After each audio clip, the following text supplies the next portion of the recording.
Kaixo, espe naiz, Gorlizko bizilaguna eta margotzen eta papereztatzen aritzen naiz. Hasiera xumea izan zen. Argi neukan zerren nuen egin nahi. Bulego batean eserita egotea, ordenagailu baten aurrean asko aspertzen nintzen eta pentsatu nuen hau ez da nire lekua. Ondoren, hainbat arrazoirengatik pintura aurkitu nuen. Nire inguruak, amak, bikotekideak, familiak, anai arrebek, lagunek, asko lagundu zidan aldaketan. Aurrera egiteko esan zidaten, nahi nuena egin ezala. Ni bakarrik sartzeak eman zidan beldurrik handiena. Erabat bakarrik nengoen, ezagutzen nuen mundu batean. Beldurik aragarria ematen zidan horrek. Uste nuen agian enuela jakingo moldatzen, enuela jakingo nire burua ondo adierazten, lotxatian nintzela, baina gainditu egin nuen. Hasi nintzenean, enuen sektorean beste neskarik ezagutzen, orain bat edo beste ezagutzen dut. Ez asko, baina lehen bat ere ez, eta hori ere beldurgarria da. Enuen inoiz beste emakume batekin topo egin. Obra batera iristen zara, eta guztiak gizonezkoak dira, elektrikariak, iturginak, igeltzeroak, pintoreak, baina nire lana zen hormak paper margotuz estaltzea. Gogoan dut, obra batera iritsi nintzenean. Ez egoen ez komunontzirik, ez konketarik, eta alde egin nuen.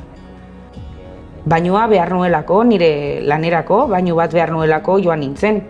Eta ura behar nuen lan egiteko, papera prestatzeko, arbitzeko.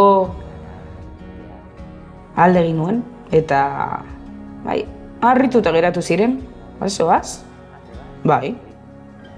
Hurrengo egunean, ura hartune bat jarri zuten, hori bai.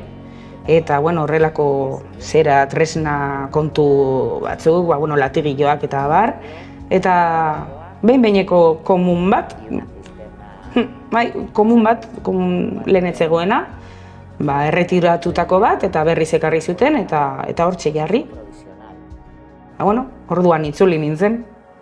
Orain perspektibarekin begiratuta, atzera begira pentsatzen dut. Kosta egin zitzaidan erabakitzea, beldurragatik, segurtasun ezagatik, bakarrik nengoela sentitzeagatik. Baina urteekin indartsu egin naiz. Eta izugarri gustatzen zait esaten didatenean, espe, gustatu zaigun nola egin duzun lana, zure izaera, zure profesionaltasuna, bai. Gomendatuko zaitugu. Eta hor, sentitzen duzu lekutxo bat lortu duzula zuretzat. Denbora aurrera joan ahala, errespetua eskatzen ere ikasten duzu. Ez bakarrik emakumea zarelako edo adinagatik, baita berdinetik berdinera gaudelako ere. Zuk egiten duzu zeure lana eta nik egiten dut neurea.